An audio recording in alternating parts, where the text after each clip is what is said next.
Hello guys, welcome to another video on trick and hack. So on today's trick and hack, I'll be teaching us rather how to cut our fiber properly. So maybe you're using your scissors. I think some shoemakers use cutter, the channel knife, that's this knife. So some shoemaker use this knife to cut the fiber, while some use the die cut machine, but whichever one you're using, good for you. But on today's video, I'll be showing us how to use our scissors properly. So instead of using your scissors and cutting in this manner, so you do this. Let's say, okay, I've started cutting, right? So I've started cutting. So instead of cutting in this manner, you like look at my hand positioning, right? So instead of doing this, right, like doing this, can you see that movement? Raise and press, raise and press. How about we do this instead? So we just cut smoothly. Okay, you can see the raising. So it's so non-noticeable, like so small. Why am I doing this? Because the fiber is very thick, and unlike cutting a paper that we can just go straight and we can cut one long line and everything will still be in line. The fiber is not that way. The fiber is very thin. I think this should be around 2 to 3 mm.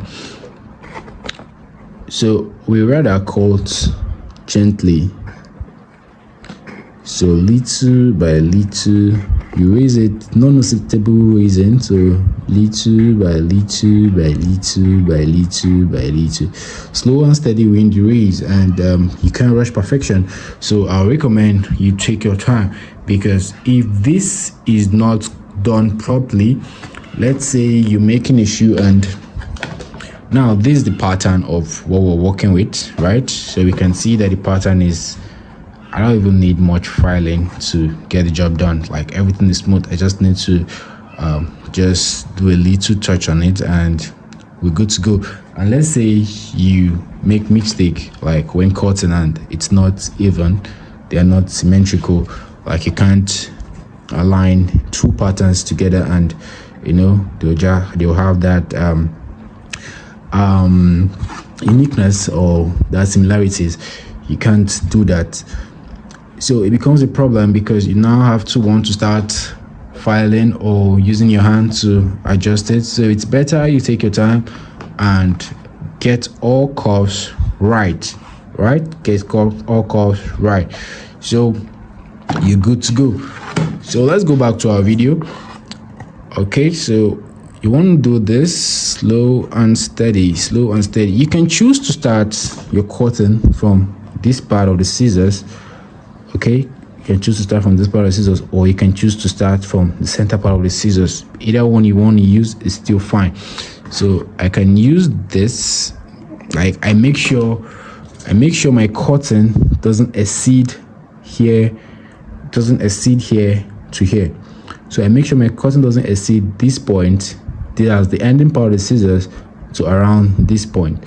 So once it gets to this point, I take it up and go again.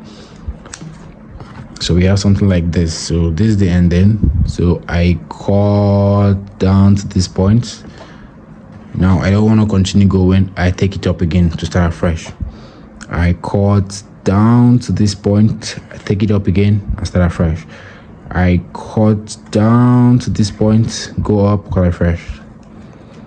So now with this, we can have a more even cutting, right? You can see how this is looking very smooth, very smooth. So you can try this. I won't say you get it at the first try, but keep practicing and you're sure to get it right. Thank you guys for watching. All right, now I'll see you guys in the next video. Bye.